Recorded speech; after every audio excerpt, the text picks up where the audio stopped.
G'day, just a real quick one. I don't know if you're talking to Bruce Wayne or Batman, Simon or the world's greatest stupor-hero, Captain Australia. So I've got these, check this out, I'll tell you what I'm doing today, because I'm having an evolutionary moment. It's a little bit tricky. So I've got these posters, see that? They're not great, they're small, they're subtle, but I need to go around the place asking vendors, sorry I'm putting this back in my bag, they're a way to get the word out about the fundraiser. Whoops, still there? Yep. Now this may surprise you, I am a naturally reserved and shy person, and the thing that I really hate is getting in people's face.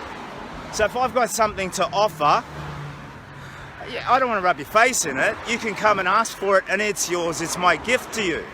No problem at all. Love it. But I don't want to have to, go up to you and say, oh, you should do this, you should do that.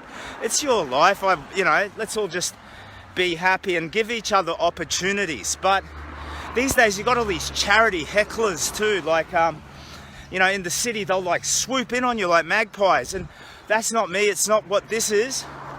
This is about hope, healing, and at the end of the day, helping. Triple H, a radio station coming to you soon.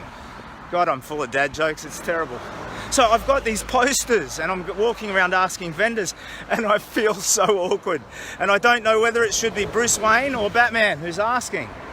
Whether I should put the mask on, whether that's gonna freak people out more or not. Anyway, today I'll be walking all around the city, going into shops and mainly coffee shops, like little social hubs, asking their permission to put up these posters. And if you happen to see one around Brisbane, there's a big magic QR code on it. What does that QR code do? It takes you to the charity's webpage.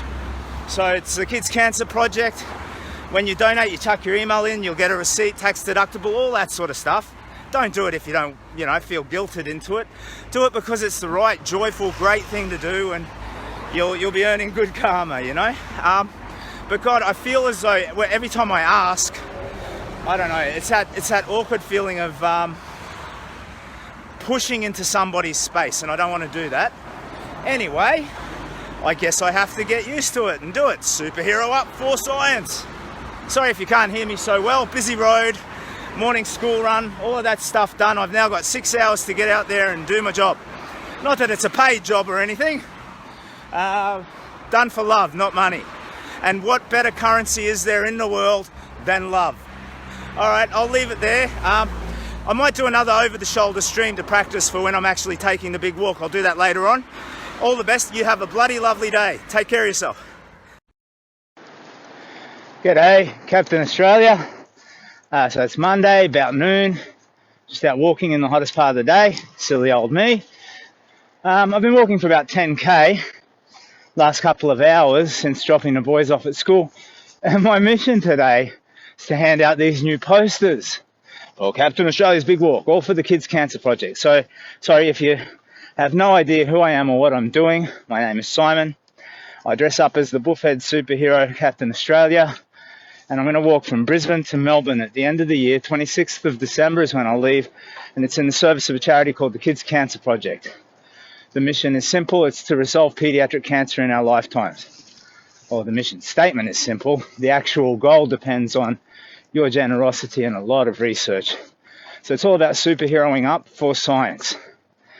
That underlying research goal, I can only tell you the numbers. So 950 Aussie kids are diagnosed every year. 20% of them don't survive treatment. The 80% that do suffer chronic, even lifelong side effects. And I can tell you firsthand, I had a stage 4 cancer.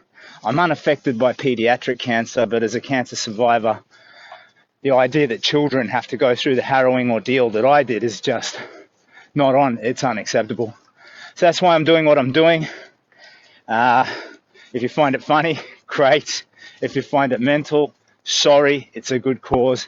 If you find it inspiring, that's wonderful. So I don't in myself see anything special, but in what I'm doing, I see a special underlying message, and it's for people who are broken, or maybe at the wider level for our society that is broken, Yeah, arguably at least. But the message is that broken things can be fixed, even when you think they're broken beyond hope of healing, as I was. So December of last year, chemo radiation wrecked my thyroid, massive weight gain. I weighed 140 kilos.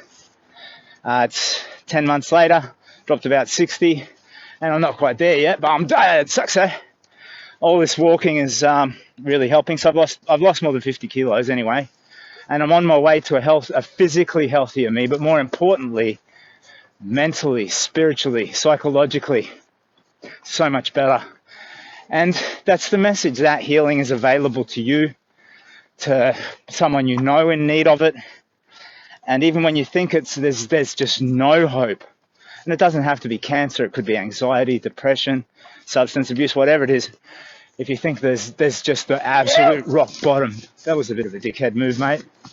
You didn't need to do that.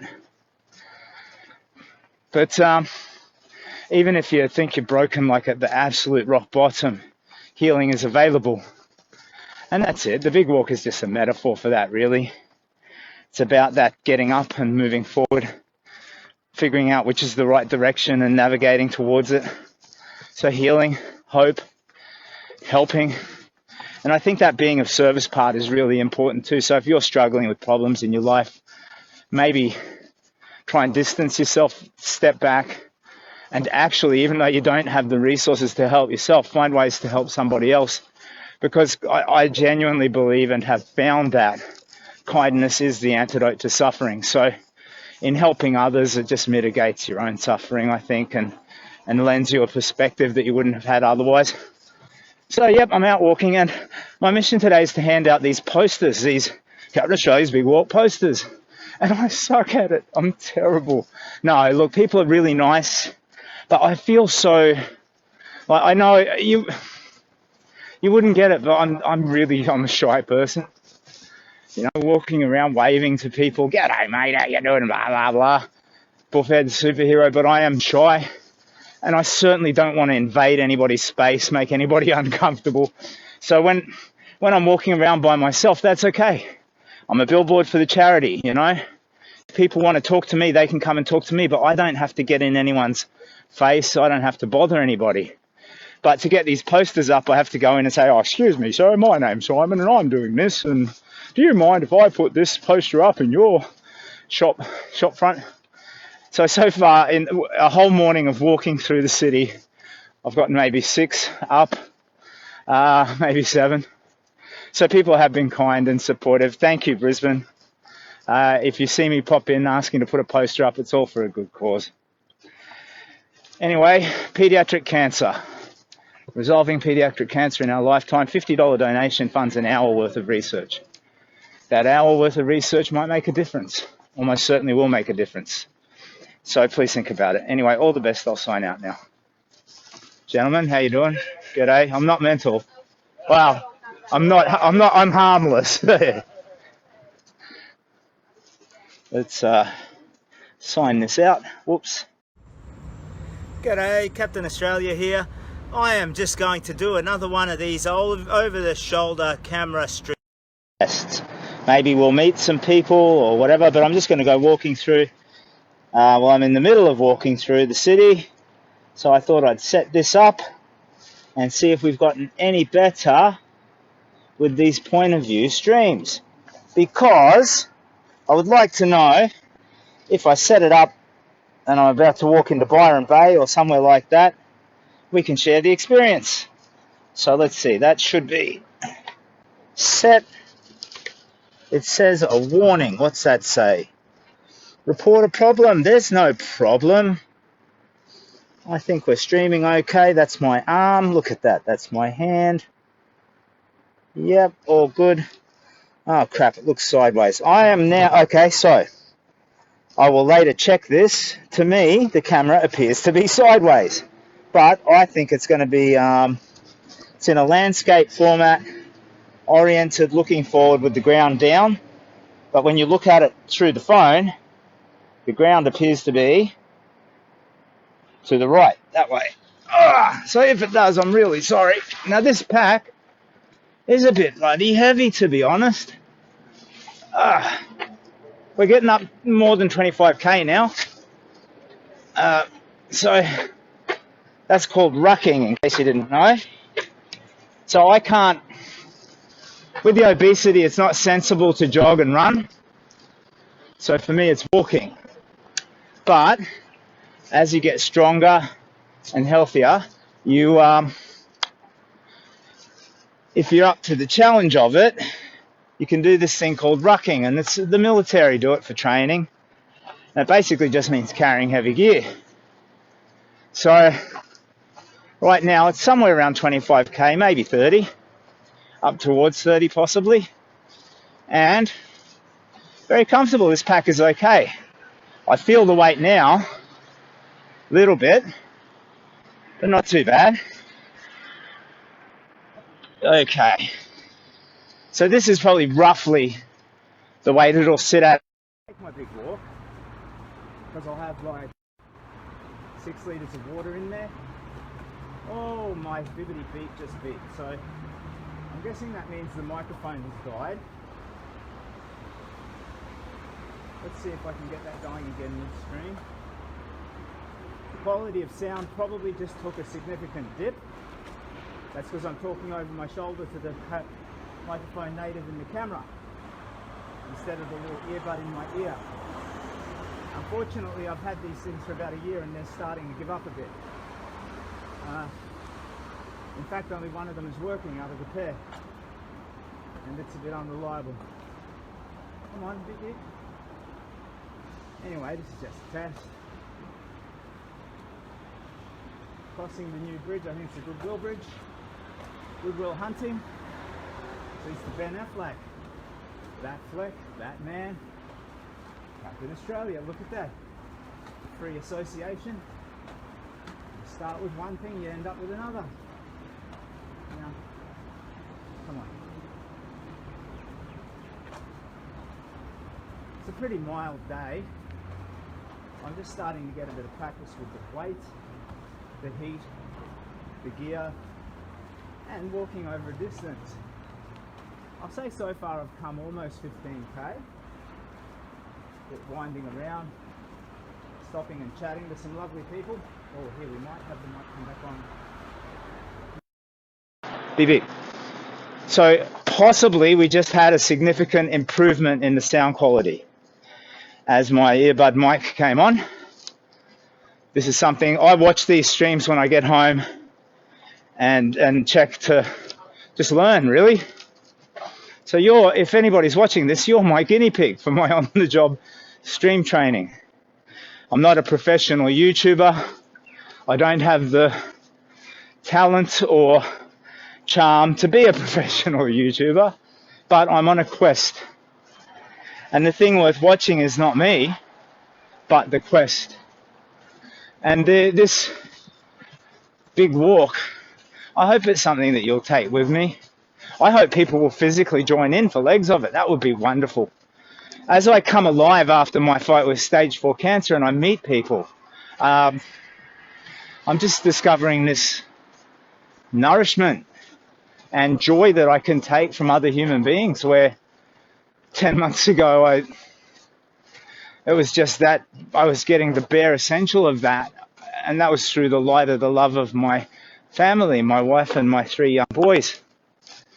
So if you're suffering, live in hope that significant change, even like spontaneous remission, is available to you. You know, you can find joy again. You can breathe again and feel the sunlight again.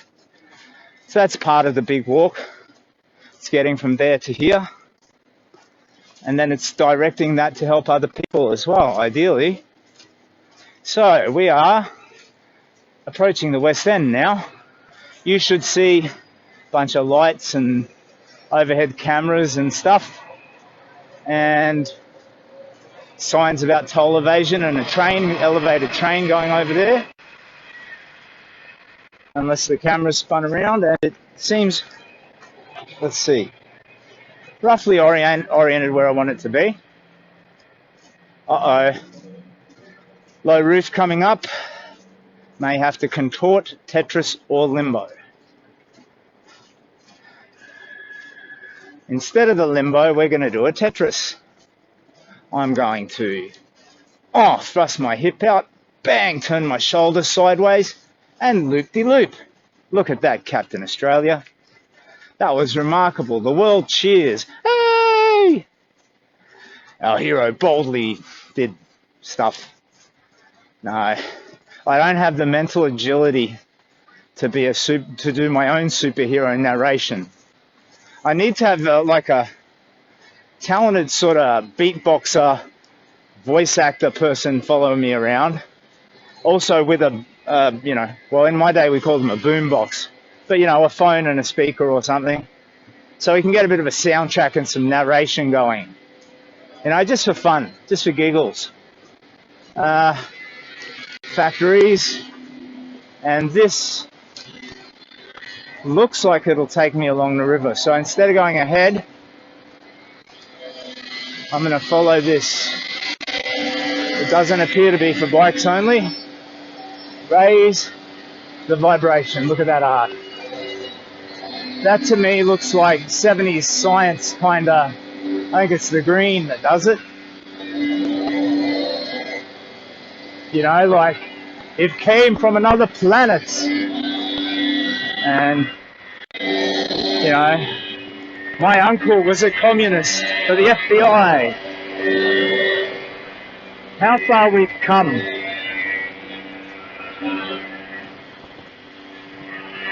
It's not all good, but it's mostly good, I think.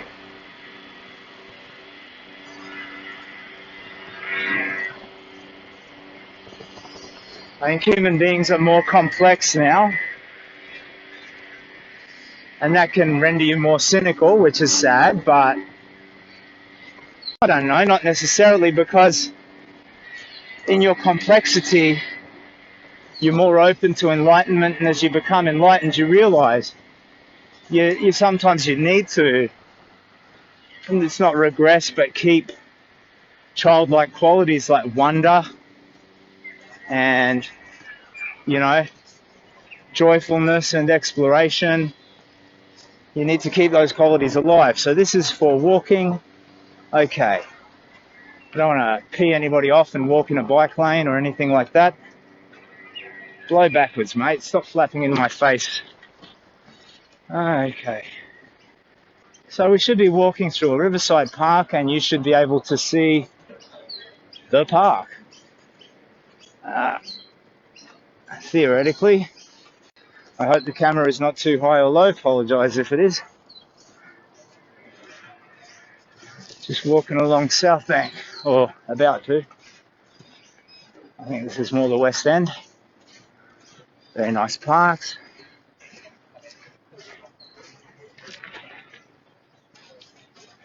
Oakley dokely dee.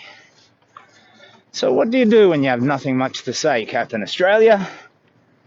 Well, if you're with a friend, you walk in companionable silence, but I don't think that works. Need to find something to say. What can we say? I was thinking I could tell a joke, but I only remember 3 jokes, and they're all terrible for different reasons. The first is simple. It's from Andrew Dice Clay, this comedian in the 80s, and he's horrible. But for some reason, I just remember this joke. It was an era where they had like all kinds of misogynistic sort of garbage, like blonde jokes and all that. And this one, there are variants of it, but it's like, how do you get a nun pregnant, Captain Australia? And what he would do is, boom, boom, you... Pardon me. Sorry, mate. Hey, how you doing? You make love to her. And that's the joke. What garbage. But for whatever reason, and I'm not saying I love that joke. I don't. But it's one of the 3 jokes that has stuck in my head. Now, the other one is terrible for different reasons. It was told to me by my grandfather, who, as a young child, I loved. As a teenager, I despised, because he used to beat up my grandmother. And that was something that I could only ethically reconcile as a teenager and condemn. But as a young child, he still had charm and sweetness and mystery. Anyway, he told me this joke, and I won't tell it all because it takes 45 minutes to tell. But the whole point of the joke is getting the audience to overinvest in it. So they've listened to 10 minutes now. Oh my God, when's it going to finish? And it's a very repetitive joke. So it starts with there's this kingdom. It's beset by strife. This giant has been coming in and raiding the castle. And the kingdom, it's called a kingdom, but it's led by a beautiful queen. And she's brave and bold, and she's a military strategist. And she says, I want my best and my bravest, my finest knights, individually, separately, to go out, find this giant, kill it, and bring me back proof. So she sends her knights out on this great, tremendous quest. And it follows the journey of one such knight, and we'll call him Sir Captain Australia. So the knight, and then it goes through these stages. So it talks about the knight's journey, but him riding his horse from village to village. So it says, Sir Captain Australia rode first to the village of Abernale. And then you do this, I think it's the William Tell's Overture or something, but you're supposed to hum it. And it's... And you do that every single time. So the knight goes to this town and you sing that song every single time. And he goes to an inn, he buys alcohol, beer, change the drink, buys food, change the meal. And you mix it up every time. So every iteration, you're taking the audience on a longer and longer bloody journey down this joke. And it's terrible. And so eventually he gets to the wild forest. And by then you've done like 20 of these. And finally, Sir Captain Australia arrived at the grim forbidden forest where the giant was said to dwell. And he got his sword, and then he went and he found the giant. There was a horrible confrontation, and that fight, it lasted 4-5 days. Back and forth they fought, hack, slash, hack, until finally the hero prevails. And he realizes, I need to take back proof. I need evidence that the giant's been killed. So, Sir Captain Australia gets his trusty sword and he cuts off the giant's ear. Very big, gruesome trophy, and he has to go back. So again, every iteration, so all of those 30 deluns, you reverse them. So if each of those took 5 minutes to tell, you're retelling them. And it's so Captain Australia went to the village of, Kentucky or whatever, and had his meal and he had his drink. But the ear that he was carrying was becoming foul and stenchy and hard to carry. So he said, Innkeeper, will you give me something to carry this ear in? And the innkeeper gave him a bag, a paper bag. So he put it in the bag and continued. And then each iteration, the container goes into a new container. So over those 30 stages of the journey, it's he arrives at an inn, paper bag goes into a wooden box goes into a metal crate goes into a steel drum. You see what I'm saying? And so then, at the very end of this magnificently terrible joke, you've got, and the bold Sir Knight finally arrived back at the kingdom of, or queendom of, fairy tale village, whatever you've called it. And he walked up to the queen and he kneeled before her, carrying this enormous platinum crate on his back. And the queen said, "You have returned. I noticed, Sir Captain Australia, the giant's attacks have stopped. Were you successful in your quest?" "Yes, your Majesty, I was. How can you prove this to us?" So Captain Australia opens the platinum crate, and inside is a leather briefcase. Inside that is a wooden box and all the rest. And then you have to repeat each of those iterations. So it's also a memory game, which I think that's clever of my granddad, teaching a kid to, build and develop their memory. So you get down to the final iteration. So he opens a wooden box. Inside the wooden box is a paper bag. He opens the paper bag, and inside is this bloodied mess of tissue, this dangly what looks like a giant ear, but it's almost unrecognizable at this point. Captain Australia lifts up this grizzled lump of flesh and shows it to the Queen and says, "Your Majesty, your trophy." And the Queen says, "Oi, what's this ear?" And that's the punchline, like that's the joke. So you've invested an hour and 40 minutes of your life to get to it, and when she says, "Oi, what's this ear?" she's saying ear and here. And it's like Monty Python and Eric the Viking or whatever. They had I have a cute earring, and he's wearing a cute earring, or does he have a cute hearing? And it's just it's that stupid, That's number 2 of the jokes that I remember. The third one, it's a bit not suitable for work. There's a profanity at the end, but I think it's the only of the 3 jokes that I remember that's a little bit funny. So I'll try and tell it. Let's see, are you still camera forward yet? So theoretically, I've got my mate riding on my shoulder and we're just walking along the river. You should see Miramar Cruises, Koala and River Cruise over there. So, in this joke is about playful little monkey Makiko. The little monkey lived peacefully in the forest, a life of play, frivolity, bananas, always scampering about. The monkey was known as the most agile and clever of the creatures in the forest. Little Makiko, of all of the monkeys, was considered the most agile and clever of the species. So, agile and clever indeed. So one day he was living in the forest, scampering around, enjoying his life, when he heard this horrible, mournful howl. Oh! Makiko could not figure out what it was. What is this? What could it be?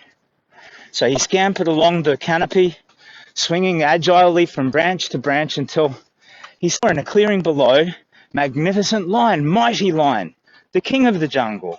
And he was laying in the middle of the clearing, holding his right front paw, moaning, clearly in pain. The clever monkey knew that lion liked to eat all other lesser creatures, so he did not climb down. He stayed up in the canopy, but he watched, and he saw lion writhing around. He was clearly hurt, and he noticed in the front right paw, lion had a massive thorn. And the lion noticed monkey watching him. He said, "Please, monkey, I am the king of the jungle. I can reward you. You must help me. I just have big, powerful paws, but you have agile and clever fingers. Can you please come down and remove this thorn from my paw? I will reward you. You will have my gratitude forever." But clever monkey thought, I know lion probably is not trying to trick me, but he could be. And even if he were not, if I remove the paw, he does not need me any longer. The thorn from his paw, he does not need me any longer. So even did I help, and did he not try to trick me, he might still change his mind and break his promise, and then I would be dead and eaten. So monkey hesitated, and lion looked up at the canopy mournfully, pleadingly, and said, "Monkey," as if reading his mind, "I would never trick or betray you. Please, I am in urgent, desperate need of your help. Please, come down and relieve me of my great pain, my terrible pain. Please, my friend, my fellow animal, my subject, climb down and help me." Monkey said, "My king, I would, but I am too afraid. It is in my nature to be cautious and afraid. I am a monkey. Perhaps, my king, we could have a solution. I am clever. My mind is as agile as my body. I will toss you down these vines, and you use them to tie your claws together. That way, you will be unable to attack me.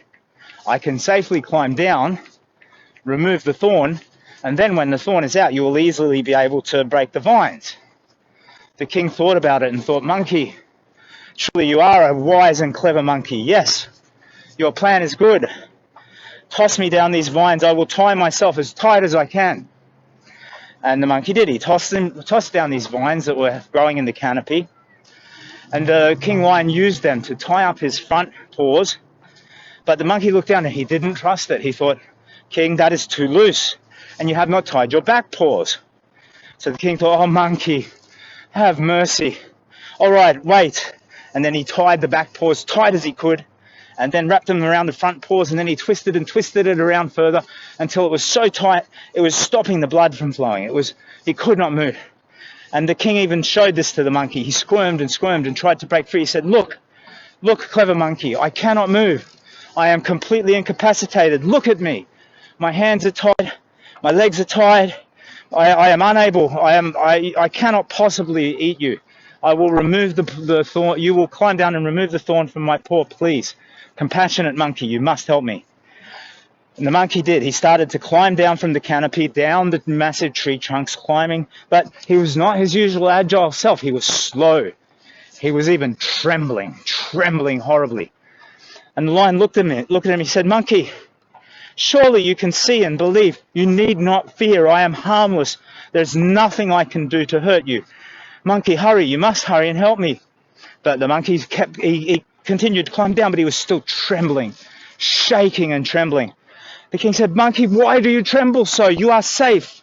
And the monkey said, "Well, I'm just nervous. I never fucked a lion before."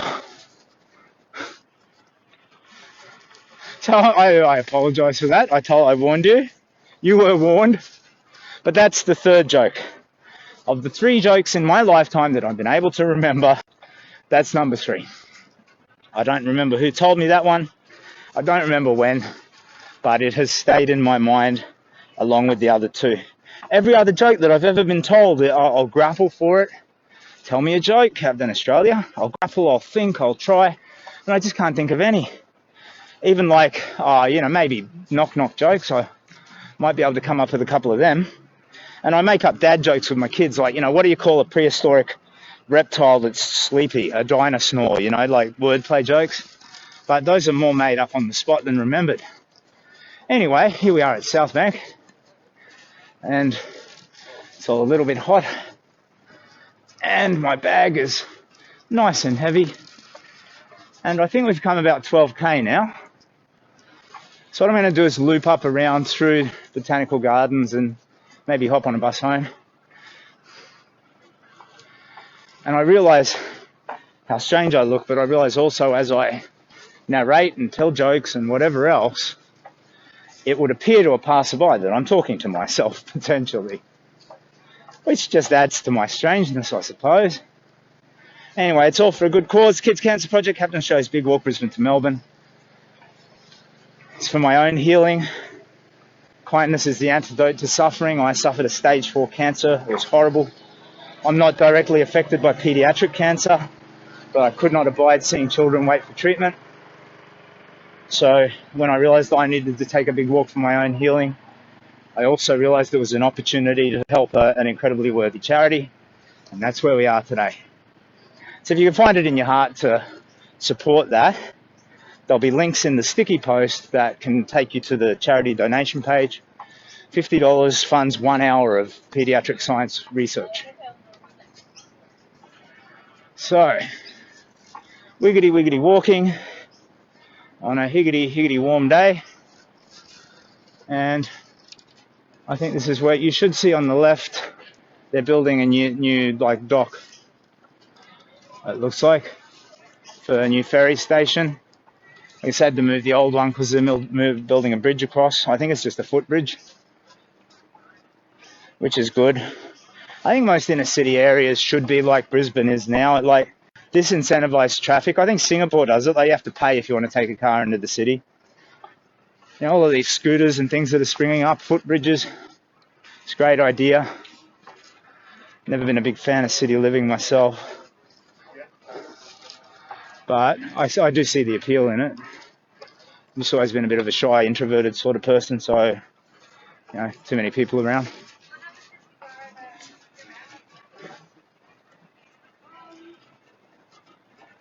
Okay. So presumably we're still streaming. And when I turn to my left, you should see my hand, a red crane, and a big skyscraper. And I'll keep walking.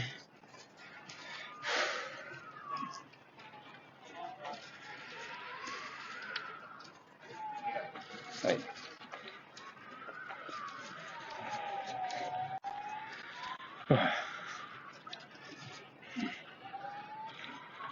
Starting to feel a little bit tired, but not too bad. I think that's actually quite good. So I think this bridge, the footbridge across, will signify about the 15k mark, because I've done this walk before and walked home. It was just a nice 30k. That when I was just starting to get better in the first months after lifting myself out of the cancer hole. Cancer hole, that sounds sort of gross and sexy. But lifting myself out of the cancer pit that I found myself in, I was doing like 10k a day, and one day I did 20, and then one day I thought I'd just give it a crack and see if I could do into the city and back. So I measured it, and from my home to that bridge was the 15k mark, and then returning made it 30. So I think I've done a bit roundabout, so it's probably a bit more than 15k. It's the middle of the day and I'm carrying a 30 kilo pack, but I don't feel too bad. Like, my legs are starting to feel it a little, but not too bad. So I think I'm developing my endurance, physical strength, will, and resistance to pain, which I've always been pretty stoic with pain, to be honest. Like, if you had to go through some of these treatments, you're vomiting up blood half the time. It's horrible. It is an absolute mess. People, I just got an outright suspicious look from this dude, like I'm talking to myself. Yeah. Okay. I'll keep streaming, but maybe stop talking while there's all these people around, because it's a bit awkward. Then again, screw it. Sing. You know, that's the whole point. I don't want to freak anybody out. The reason I feel awkward is because I get the sense that I freak someone out. But if I'm not, then, you know, be you. Don't worry about fitting into any given box. Doesn't matter who you are. It can be, you know, anything, anyone, any, as long as you're not hurting anybody, you know. There's all this strife and garbage about personal identity. You know, people telling you who to be, what to be, and how to be. Don't hesitate. Live your life. Live your love. Be happy. That's what I think. That's a message from an old man who nearly died and has hopefully a new lease on life.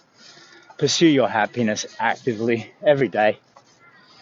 However it looks, it doesn't have to.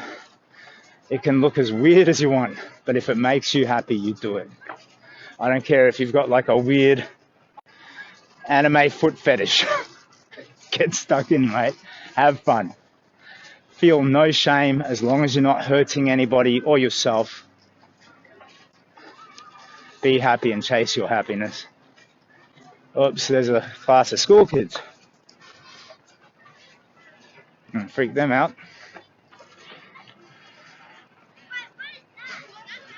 G'day. I'm going to walk to Melbourne at the end of the year for the kids' cancer project. G'day, you're the teacher, are you? G'day, hi. How you doing? Of course you can. I've got a bunch of these little, you might like these. They're funny picture things, like says all about it. Oh, I don't know if any of the... Oh, there's the QR thing on the back there, actually. Would you like a picture of dodgy Captain Australia, kids? There's a bunch more of them. I don't know if that looks like it might be enough. I could even photocopy some back at school. You keep Yeah, I've got 20,000 of them, to be honest. So I'll give you a whole box. We've got another class here too. You might see them up ahead. Oh, okay. Well, you're the lucky ones. Yay! You. So I'm going to walk to Melbourne at the end of the year, guys. From here, it's going to take me 10 weeks, and I'm doing it for pediatric cancer research. So some kids who get sick with cancer, to help make sure that no one ever has to face up to that again is the plan. Because I got sick myself. Sorry, mate?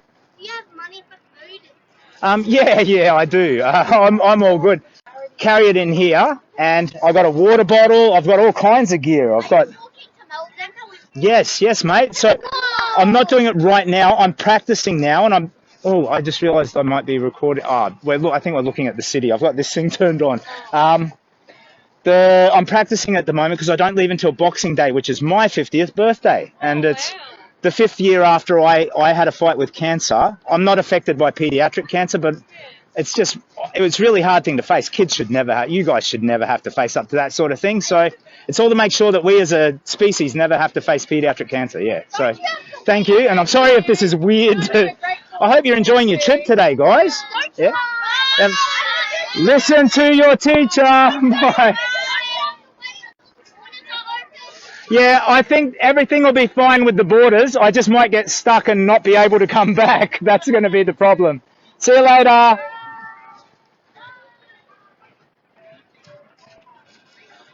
Well, that was nice. Oh, just bumped into a class of school kids and gave them a bunch of leaflets, which was pretty cool. Teacher was lovely. I like it when people see into me, and for all of the strangeness, there is an absolute purity of intent. Like everything they see in your world, in the world today, there's this touch of corruption and self-interest and all of that. The only layer of self-interest that I bring to this is that I want to heal. I want to be better. I want to come out of it, go into it caterpillar, come out butterfly, if that makes sense, you know? So, and that's not just for me, it's for my children, it's for my friends and for my society. But I guess it is innately selfish because it's about furthering my own healing. But except for that, there's an absolute purity of intent. And I love it when people see that and realize that. So I'm safe, you know, I'm ethically safe. And I mean that in more than just like a weird old dude in a costume sense. I'm a viable teacher, potentially. You know, like there's those oncology mums, they're looking to see, I might have the privilege of meeting some kids affected by pediatric cancer and just sort of entertaining them, you know, doing a bit of superhero up, bullfed stuff, which should be pretty cool. Uh-oh, here's another class.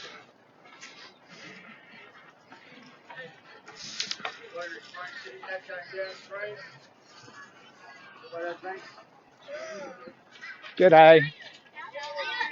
G'day. Captain Australia, mate. Oh, wow. Yeah.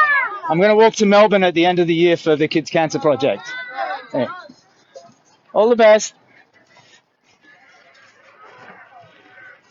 Hello, are you the guy G'day. that's on Reddit? Yeah, that's me. Yeah. Post about you. Oh, sorry, I should lift this bad boy, shouldn't I? Yeah. Yeah, that's me. So I got on the project too. There's been a bit of media since that, and yeah, I'm walking to Melbourne at the end of the year for the Kids Cancer Project. Yeah, so Fantastic. Can I just grab this up? yeah, so you can. Well, I've got. If you have trouble scanning it, it's also on that bad boy. You can take that if you want. Okay, Like I got. thank you. Cheers for that. Awesome work, man. Yeah, it's cool. Thanks so much. Have a good day.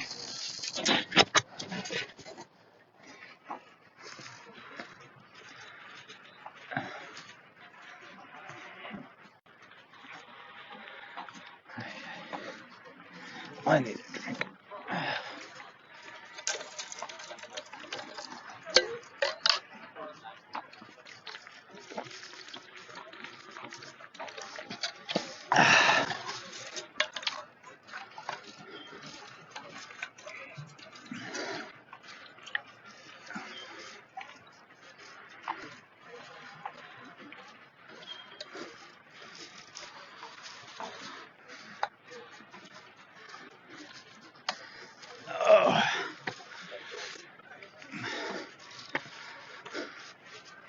Okay.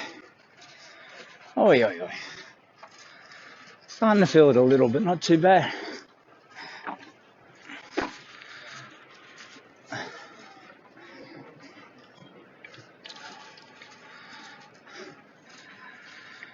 Yeah, I'm not a mad Viking by any stretch, but I think I'm certainly pushing the boundaries. I'm getting stronger. like the peak for me so far was the Gold Coast walk, and strangely, walking is, it's really, that's not the important thing. That's just a metaphor for hope. It's about, no matter how broken you are in your life, how completely down or out you might feel, you can get up and start walking. And that applies even if you have no limbs or you're in a wheelchair, you know what I mean? The walk is a metaphor for finding a path forward. And that really is just speaking to hope.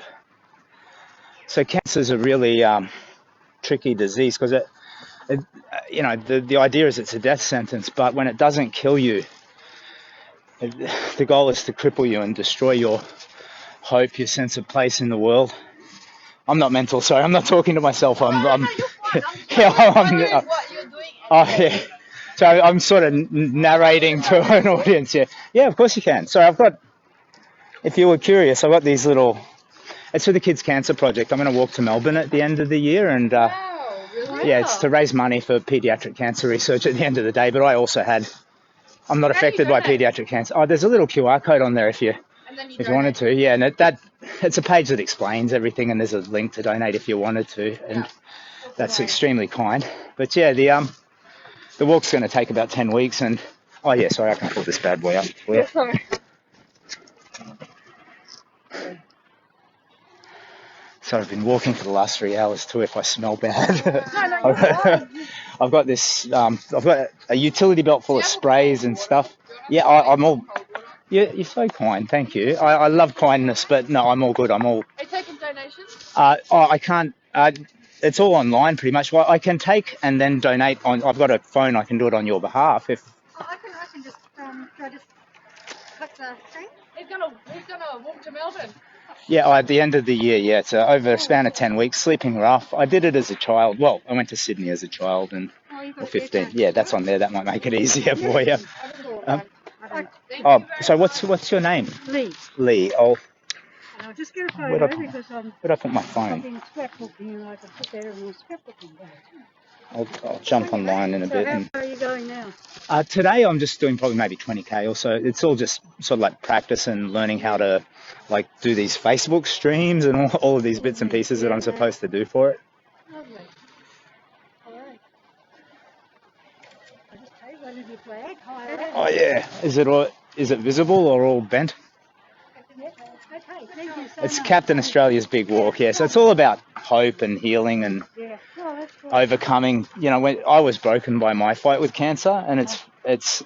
I hope that other people can then see me For Mum's Day. stand up and. Sorry. We've just got your care for Mum's Day, so.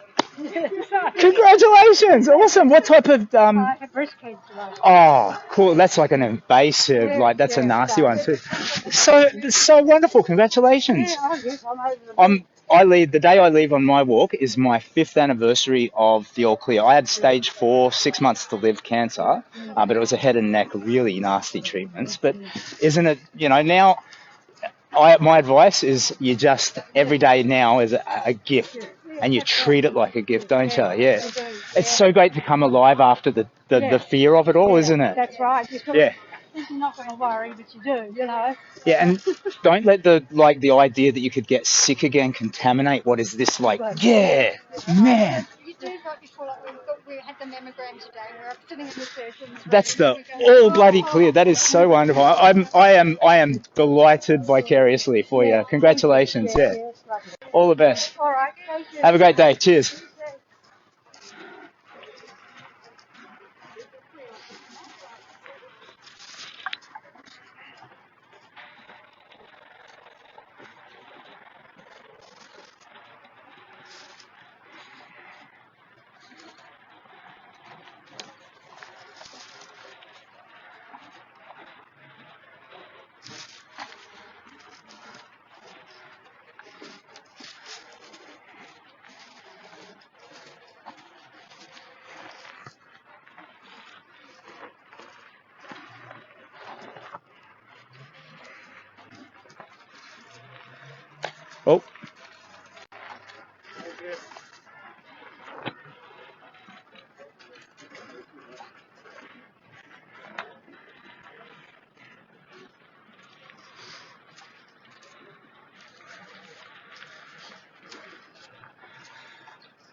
crap, I just realised I'm probably still streaming.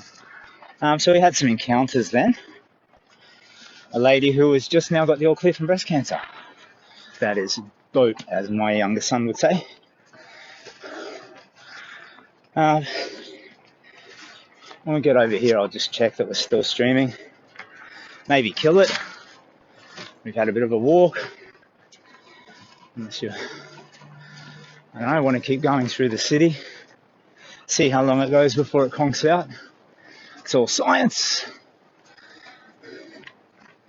So you are my laboratory helper, helping me figure out how to best stream the big walk. So thank you for your contribution.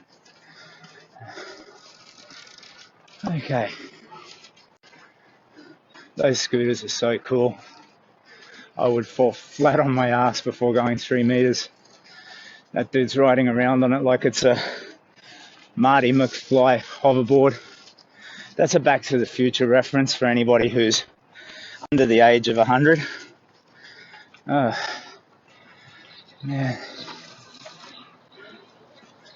Okay. I'm walking on the wrong side here, but I can't walk under the canopy because the thing keeps catching it. Okay.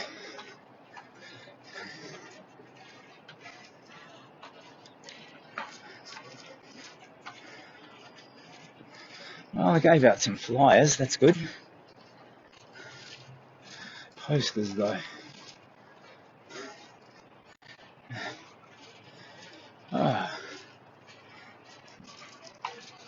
So this marks probably 16k, I'll say. I think I'll loop back to Roma Street and catch a bus home. Be home for the kids when they finish school. I could stick around, like,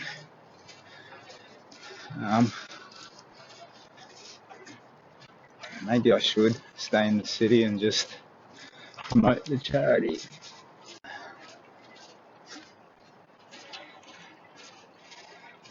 Okay.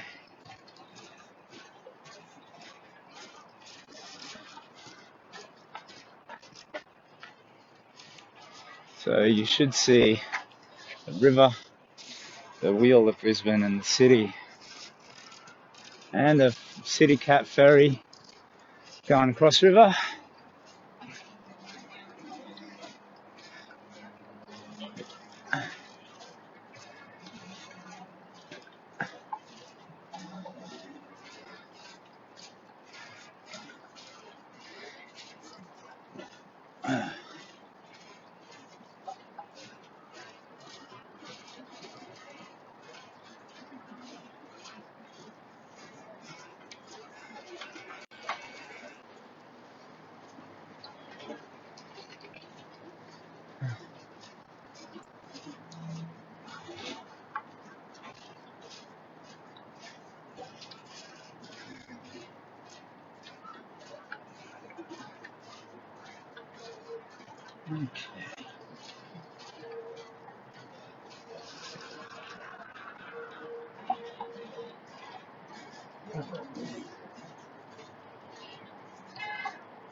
Okay, Goodwill Bridge. Pedestrians, please keep left. So you should see a red sign. If you're oriented correctly, you should see the ground and the sign. Pedestrians, please keep left. Welcome to the Goodwill Bridge. But might be looking too high, too low, too left, too right. This is a slow process of me getting better at it. Sorry. I think my dodgy selfie stick shoulder camera thing sort of works, but it certainly ain't perfect. Okay.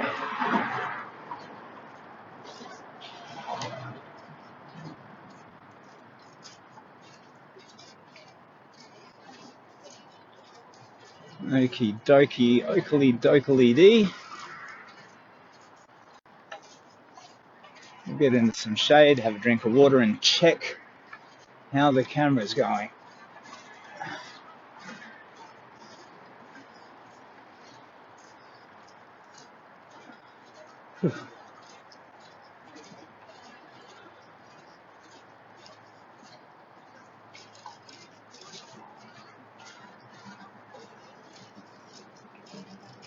Okay.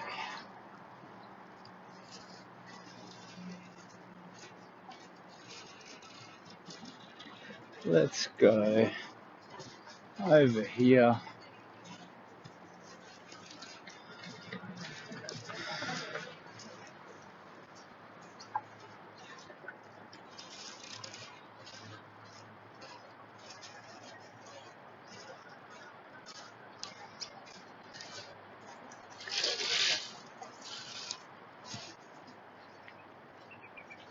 Oh.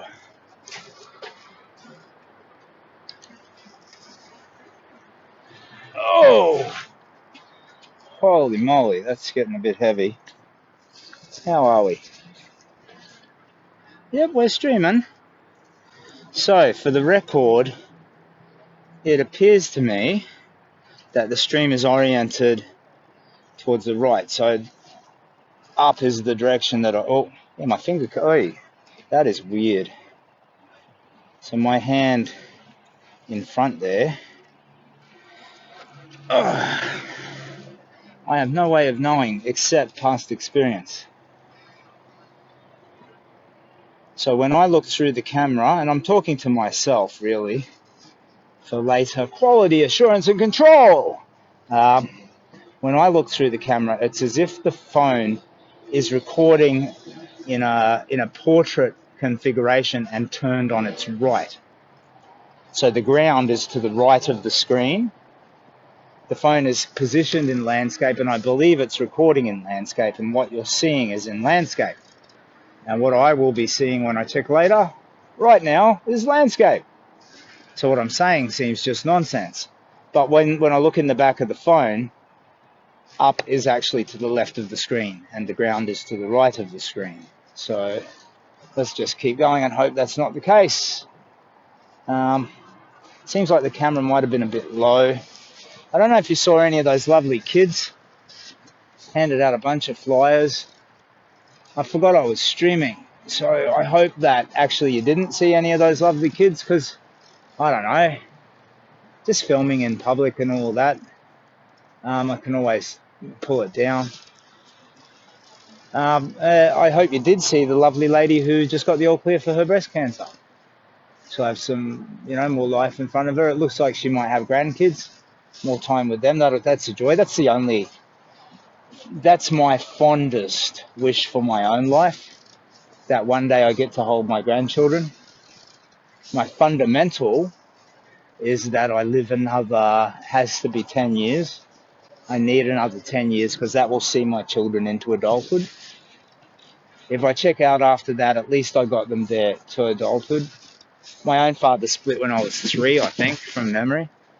I don't want to, so it adds a special pain, the idea that involuntarily I have to inflict that on my own kids.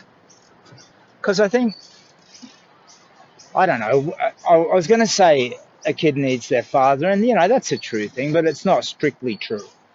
A kid needs the widest community of love that they can have, the widest possible. However richly woven that tapestry of love is. So, if you're from a big Italian family, you'll immediately know what I mean. If you're from a dysfunctional family, you might start to sort of cringe and disagree.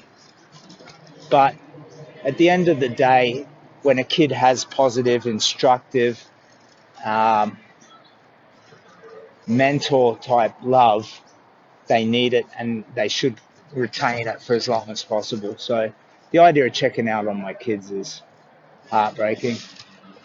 That said, my own father's absence, I don't think that it dramatically, it shaped me, but only in that absence fosters independence, I think. So my own mum being, with respect, weak, I think that it rendered in me an independence growing up, and that's actually a gift. So I do worry in the way that I coddle my kids. I have to moderate that with, no, mate, figure it out yourself. Go on. Because if I did it all the way that my heart wants me to, I'd be all cuddles and I'd be like the maitre d', just constantly trying to serve and tend to their welfare. But I want them to have that gift of independence as well. And if you're a parent, you know what I mean. It's just a tightrope of, all these sort of competing influences, and you just have to figure out what's best. I'm just rambling to my mate while I swing my legs at the park. Taking a couple of minutes to adjust the camera, which is hopefully oriented okay for you. And then we will continue through the city and maybe jump a bus home. Nice little walk. I've got these posters, find places that can hang them up. So I'll show you one. Now, I don't know if that's oriented straight up and down or sideways or what you're seeing exactly. To me, the camera's all messed up. But I've got these things to put up in shops and whatnot. And that was my primary mission today. And I'll say I've done, I'm not sure, 7, something like it. And it's not hard. It's going in, g'day, telling the story. The high point was this young chap, Oman, I think his name was. He's from Israel. He has a framing business at Indrapilli. So if you need any pictures framed, look at this framing business. This guy is a talent, but he's a fine human being, like true heart. So I went in to ask if I could put a poster up in his window, and we spoke for like 20 minutes. The posters, the intent was to have them a month ago and to put out like 100. There's enough that I can put out 100 of them a day. And at this rate, now a month late, I probably need to put out 200 a day. And today, 6 is not a good start. I don't know what the rules are for putting them up in bus shelters and all of that sort of stuff. It's probably illegal, littering and vandalism and whatnot. I'll have to check into that when I get home. Anyway, were I a wise and foresightful person, I would already have looked into that. Still, it starts some nice conversations, and that's good. Oh dear. Just swinging them mad legs, yo. Just giving the legs a bit of a rest. This pack is full. It's got leaflets and stuff in there. They are bloody heavy. They're gloss art paper, and when they're fully printed, it just weighs like the same as, I don't know, maybe 2 or 3 reams of normal paper that you would put in your printer. So my pack now feels full. When you carry it in your arm, it's probably, I think, about 25k. On the back, it's not severe, just because it's a delightful piece of technology, the way it distributes the weight. So I'm pretty confident when I do my big walk, I'm going to be self-contained, self-sufficient, all good. I've got solar chargers, battery packs, and I'll be able to carry a couple of days worth of food and water. So even if I wound up circumnavigating Australia, which on the one hand is a dream, like that's an ultimate quest, a vision, an adventure. On the other hand, it's a nightmare because it would take a year out of my life, which would probably be worth investing if I could see the kids once I got to every major city. If I were totally cashed up and I could just fly them out to meet me. So if you, random person, are watching this, Bill Gates, or an Aussie version of Bill Gates, and you've got a tax incentive to get rid of $1 million from your corporation, here's my deal for you.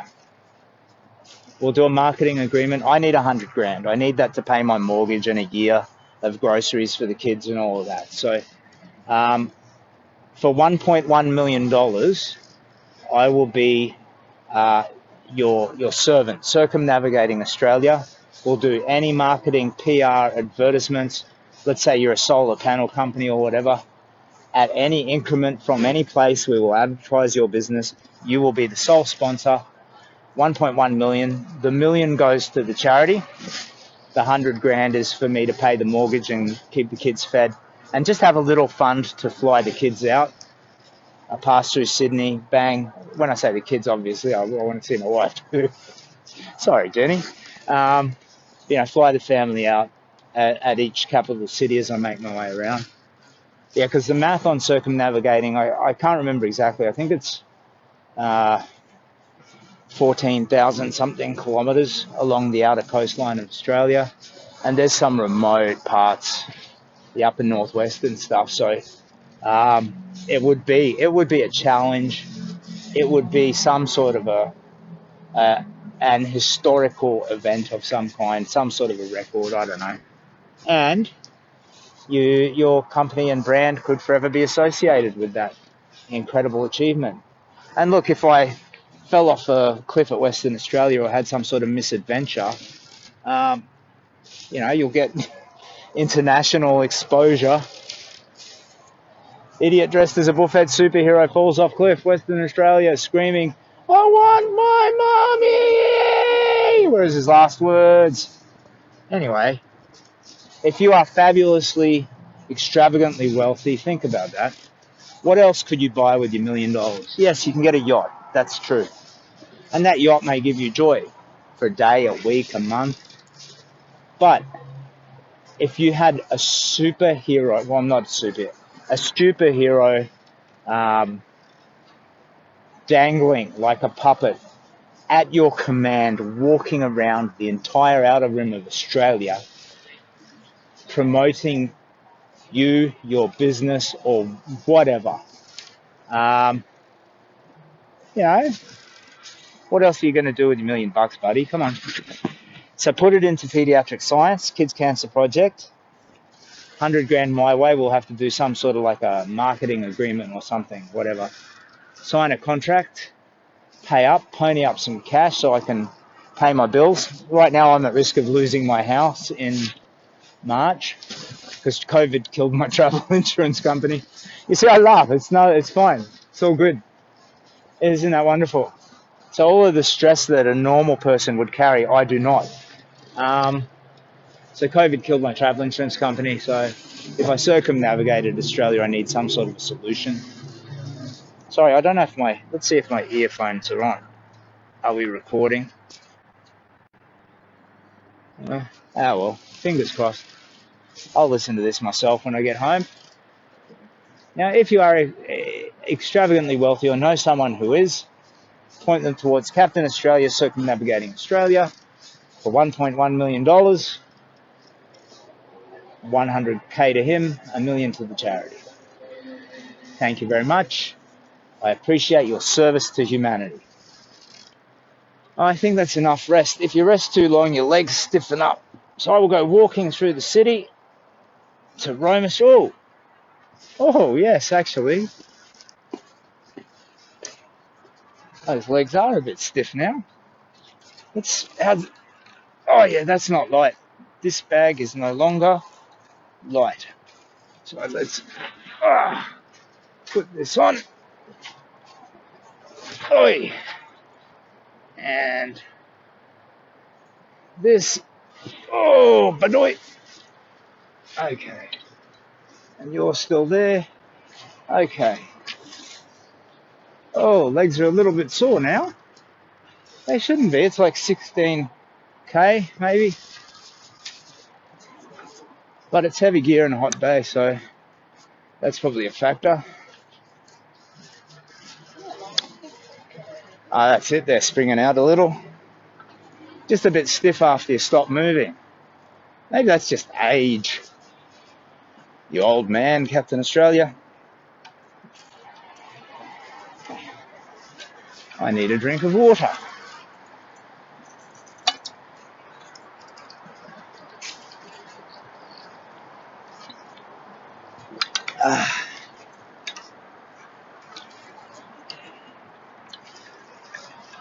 So for anybody watching this now or in the future, I apologize if there's been no sound. I have an earbud microphone in, but I have no way of knowing if it's working. Google really needs to implement a little bit of not Google, Facebook, well, any of the streaming things, really. Just a little bit of like any camera, a sound bar, you know, shows you the volume of the noise that you're making. So I hope you've been able to see and hear everything, and I apologize if you have not. We're walking now along the outer part of the botanical gardens back in towards the city. South Bank is on the other side of the river.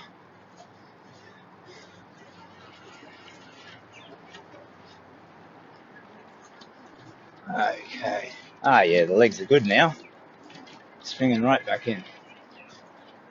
I think that lady thought I was talking about her legs. Like, oh, your legs are good. Jesus. Innocent misunderstanding, madam. I was talking about my own legs.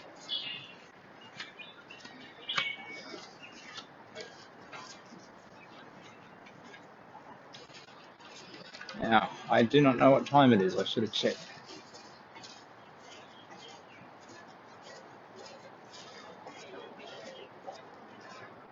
Okie dokie. Got to get some of these posters up. A lot of the businesses I stop at, their windows are just pristine. They have a COVID sign-in thing. Some compliance signs around face masks and whatever, and that's it. I thought most coffee shops, fish and chip shop type places would have, you know, various little community bits and bobs. But maybe that comes from me being, you know, I put the old in old school, you know. Like back in the day, there'd be a notice board and all of that sort of stuff. But these days, I guess, you get these little circles within circles of communities, and they're all online. So, you know, you might look at a health or therapeutic community in a region, and you might, you know, look at this combination of things, and you get these very specific sources of information, and it's all online. You get to it quicker. So the days of the billboard are past. You know, you still see them. But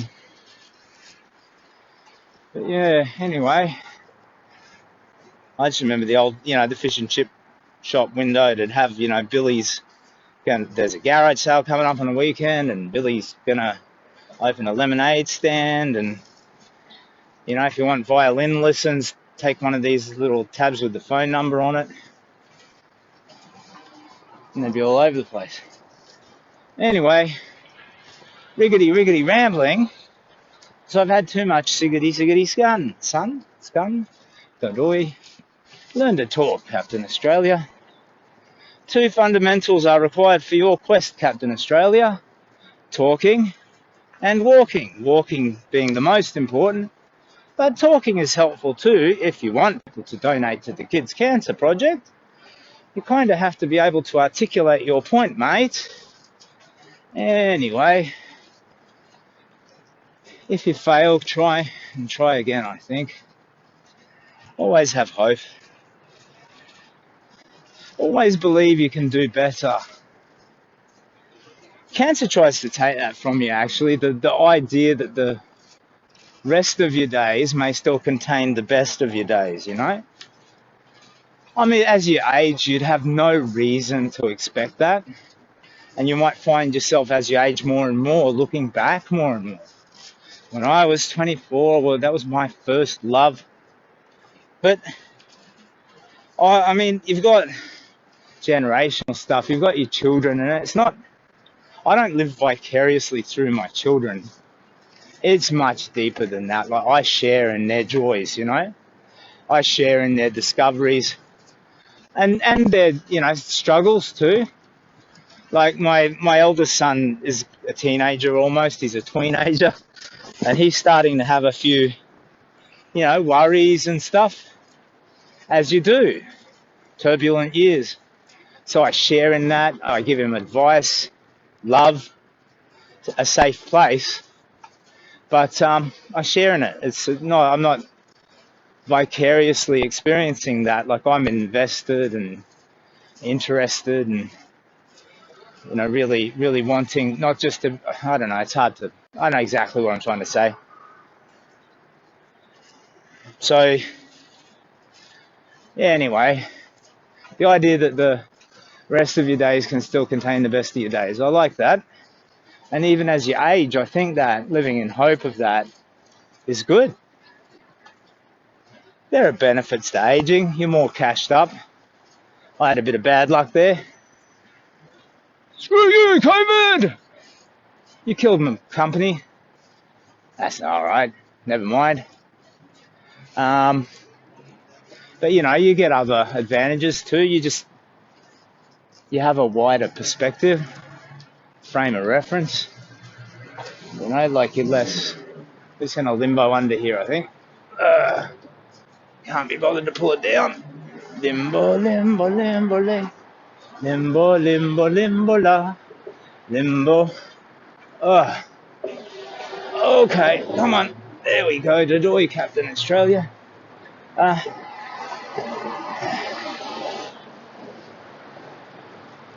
Yeah, what cancer tries to tell you is, you're done, buddy. And then, when you go, haha, I don't think so, cancer, he goes, well, you may not be dead, but the hope is the rest of your days will definitely not contain the best of your days. So I think that hope is in many ways the opposite of cancer. And I've been trying to find it for myself, and having found it, trying to share it with others. Oh, last time I walked past this construction site, I got whistled at by construction workers, and I did a little bit of a sexy dance for them. Which, I don't know. Not being a woman, I don't think that promotes misogyny, but the pattern, the stereotype of construction workers whistling at people who walk past is not cool. It's not quite, I wouldn't say misogynistic, but objectifying women and, treating them not as human beings, but as just like, physically beautiful, and that's it. Woohoo, yay, whistle, whistle. I can't whistle, never could. So by doing a sexy dance, did I feed into that stereotype? Or is the fact that I'm a fat man dressed as a superhero, does that subvert it? I don't know, Captain Australia. I don't know. I think it's... Wow, that was noisy. It's important and worthwhile to muse. It's important and worthwhile to think about even just unconstructive, unproductive musings. Confucius say, and it's really just, it's like before Xbox, if you were bored, you'd go whittling. You'd get a lump of wood and you'd shape it into something. So it's like whittling of the ethics. Kick the tires here, make sure everything's sound, whittle it down. In the zombie apocalypse, would you feed the fat guy to the zombies? Like unproductive, silly questions, but they still let you refine your ethics. Sharpen your personal ethics in a frivolous way that will still have a meaning. I haven't really actually looked at this. That's quite an undertaking, this construction here.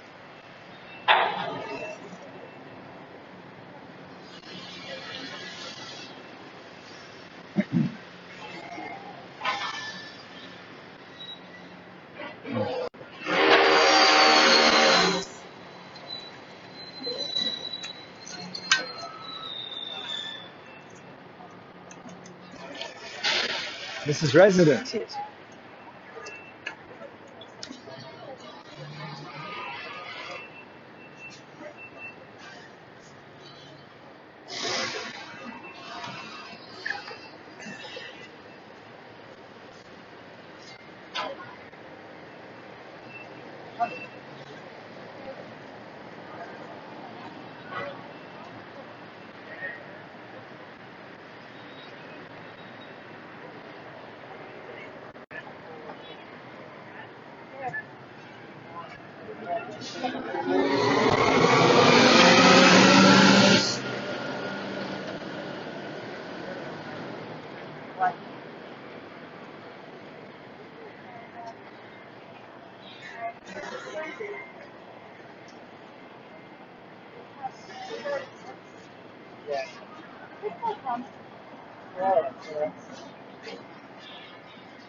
Now, if you could see upward, there's quite a little game of Tetris here getting this flag through.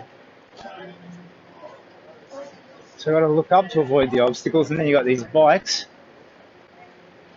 I feel like Super Mario, but not super. Just have to bounce around and through.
Nope, wrong one.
That's better.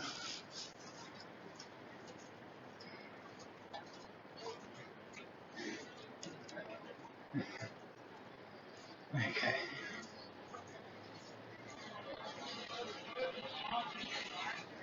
Ah, bugger. What a pain in the bum.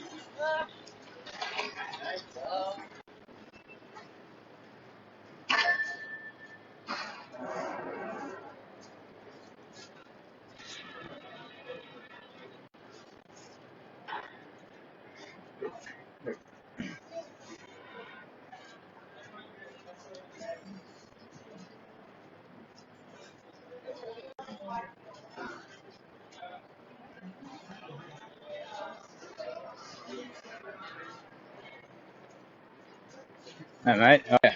How you doing?